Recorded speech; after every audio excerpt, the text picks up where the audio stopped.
My wife's affair broke something in me that still hasn't healed. Hi, I'm Justin, 35 male. I've been struggling with my wife's affair for a long time, and I decided to write about it here because carrying it alone has become exhausting. My wife and I got married in 2022 after we had our son. We were just a normal family, learning together how to be good parents and provide the best life we could for our child. Things started to change after our son was born. My wife became much less interested in intimacy. Before pregnancy, we had a healthy and active sex life, but afterward, intimacy became less frequent, sometimes only once a month, and occasionally not at all for 2 months. I told myself it was normal. I assumed it was part of the postpartum adjustment, and we were also being careful because we weren't ready for a second child financially. As a mother, my wife has always been amazing. She's responsible, loving, and always puts our son first. But as a husband, there were times when I felt ignored. Sometimes it felt like my opinions didn't matter. She was a stronger personality in our relationship, and I trusted her completely. Then in 2025, everything changed. One day I received a message from a dummy account claiming that my wife was having an affair with one of her coworkers. That same night, I asked her about it. She told me it was probably just a misunderstanding because she had become close friends with a male coworker and they worked on the same team. I wanted to believe her, so I let it go. But the doubt stayed in my mind. A few nights later, while she was asleep, I checked her phone. We never actually checked each other's phones because trust had never been an issue. What I found was the worst moment of my life. There were messages, photos, and conversations that clearly showed they were involved with each other. They talked and acted like a couple in the early stages of a relationship. That night, I didn't know what to feel. I was angry, heartbroken, confused, and terrified all at the same time. My hands were shaking and my mind was racing with questions. Surprisingly, I managed to keep it together. The next day, I acted as if I knew nothing. I wanted to wait for the right moment to confront her. That evening, I finally did. I asked her questions, but she denied everything. Every answer was a lie. Then I started telling her exactly what I had seen on her phone. That's when she broke down crying and admitted everything. What hurt even more was learning that it hadn't been a short mistake or a brief emotional lapse. She told me that the affair had been going on for almost 2 years. Evan, 2 years. Oh my god. For almost 2 years, I had no idea what was happening behind my back. During that time, all I could think about was our family.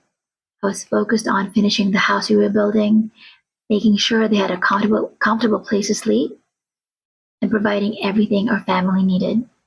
I worked as hard as I could to earn money and give them a better life. While I was sacrificing my time, energy, and peace of mind to build a future for us, she was building a relationship with someone else. That realization shattered me. Even today, it's one of the hardest parts for me to accept. I gave everything I had for my family because I genuinely believed we were working toward the same future.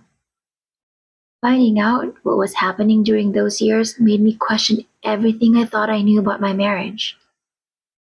The first thing that came to mind about her confession wasn't myself, it was our son, an innocent child who had no idea what was happening to his family. The following week was one of the hardest periods of my life. We barely spoke, and the atmosphere inside our home was painfully awkward. Eventually, we sat down and talked about what needed to happen if we were going to save our marriage and rebuild trust. She left the company where she worked. She started updating me about where she was, who she was with, and what she was doing. Over time, things began to look normal again from the outside. But I learned that forgiveness and healing aren't that simple. Before the end of 2025, my mental health had reached its lowest point. I struggled to sleep, I struggled to work, I constantly questioned myself and wondered what was wrong with me. I kept asking myself why it happened. I gave everything I had to my family. They were always my highest priority. Even when I had nothing left for myself, I made sure that they had what they needed. So why wasn't that enough? That question played over and over in my head.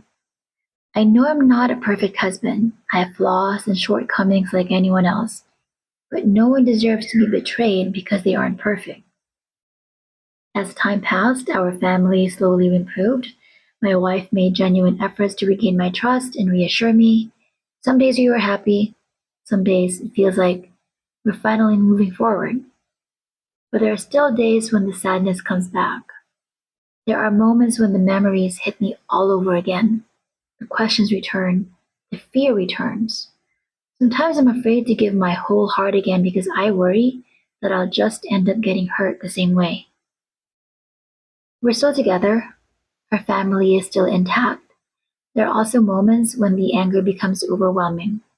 Sometimes when my thoughts get the best of me, I imagine getting back at the other man in the worst ways possible. The betrayal, the lies, and the damage done to my family can still trigger a level of anger that is difficult to describe. But those thoughts never leave my head.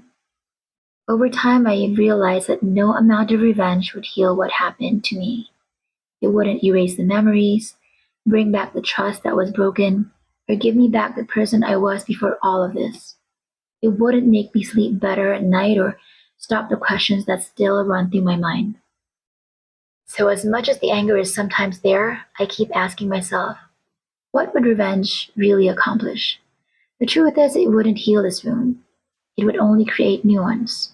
Maybe that's one of the hardest parts of all this. Not just dealing with the betrayal, but learning to carry the pain without letting it turn me into someone I don't want to be.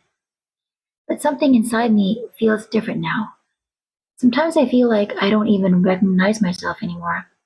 I don't know what emotions I'm supposed to feel. I don't know whether I'm healed or just surviving. Some days it's easier to stay quiet because I honestly don't know how to explain what's going on inside my head. I'm sharing this story because I don't know what the next chapter of my life will look like. I just know that sometimes it's incredibly lonely carrying all of this.